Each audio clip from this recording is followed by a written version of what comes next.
ang puno kag ang basihan sang tanan naton nga trabaho. Kapin pa ako, Governor, datos halin sa inyo.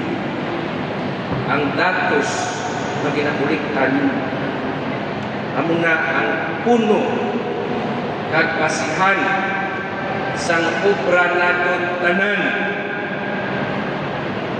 Because development is data-based and so is good governance. Yaton ko, development is data-based and so is good governance. Ano suling nga to report? Governance is our standard. Governance is data-based. Ubrado ina. Muna ka importante. Hindi ko ay nitugang-tugang nga suglan nun ha. Huwag nitugang nga suglan. Munang matulog.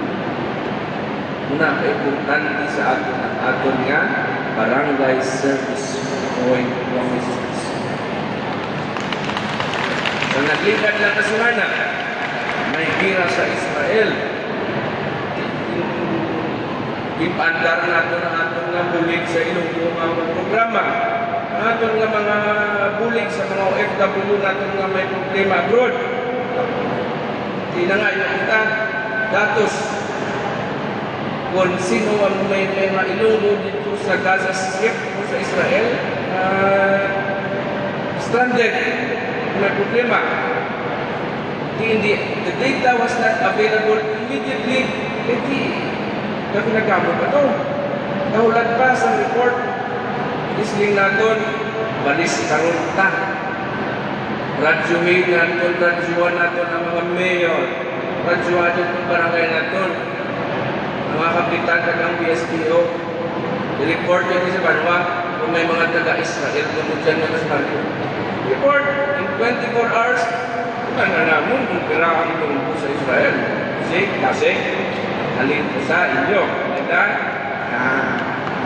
Muna kayo putan. Halin sa datos kag sa nipalan sa ating PSPO ang ating salamat din sa mga nagbiligan natin nga trabaho. Pag sa bulig ninyo, balikan ko anay mananong mabuhay dito. COVID-19. O, sa nag-i-intro kita sa COVID-19. Salamat din ha. In behalf of the people of the province of Iloilo, salamat sa ating mga PSPO. Kamu ang ating nga frontliners. Two na frontliners na nag-i-intro kita. Inyo po sakripisyo, inyo po pinangabudayan. Kung wala, ang barangay functionaries natin kaupod ang PSPO sa COVID-19 natamaan din kita. Nga mayo ang performance ng probinsya sa Iloilo sa COVID-19. Kumparar mo pa sa ibang mga pungsod, sa ibang mga parte sa kalibutan, bisan mas damo ang nandang resources. Kaya may barangay na managang, may mga barangay functionaries na nagpanagang sa puno. Liwaton kung wala ka mong tamaan. Pagtungod sa inyo, mayat ang performance. And we are the best. The Department of Health said that we are the best in Region 6 in COVID-19 response. That was because so.